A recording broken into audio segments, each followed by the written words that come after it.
जय श्री कृष्ण, जय माताजी, हर हर महादेव। आज बारस है तो આપણે બારસના દિવસે આજે વિષ્ણુ સહસ્ત્ર નામનો પાઠ આપણે કરવાનો છે। તો હું તમને વિષ્ણુ સહસ્ત્રનો પાઠ આજે સંભળાવું અને તમે ધ્યાનપૂર્વક આજે વિષ્ણુ સહસ્ત્રનો પાઠ સાંભળજો।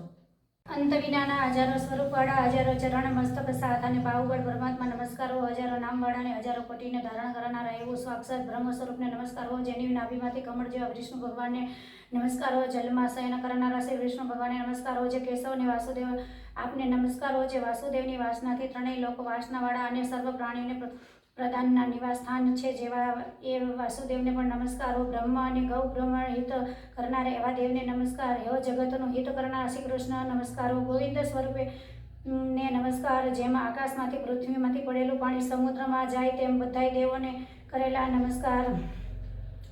ભગવાન કેશવ પ્રતિ જાય છે તેમાં શ્રી હરિનું પૂજન થાય છે। એવા આ માર્ગ નિષ્કુંઠ એવા શ્રી હરિના ભજન વિના માર્ગનો કુમાર્ગ જાણવા બધાએ વેદોને જાણનારા પુણ્ય થાય છે અને સર્વ તીર્થયાત્રા જે ફળ મળે છે તે સમગ્ર ફળ દૃષ્ટોનો નાશ કરનાર શ્રી વિષ્ણુ ભગવાનની સ્તુતિ શ્રદ્ધા પૂર્વક કરવાથી મળે છે। મનુષ્ય શ્રી હરિના મંદિરમાં નિત્ય 3 વાર પ્રભાત મધ્ય અને સાયંકાળ 2 વાર કે 1 વાર પણ આ વિષ્ણુ સહસ્ત્રનો પાઠ કરે છે તેના સર્વ પાપનો કર્મનો નાશ પામે છે।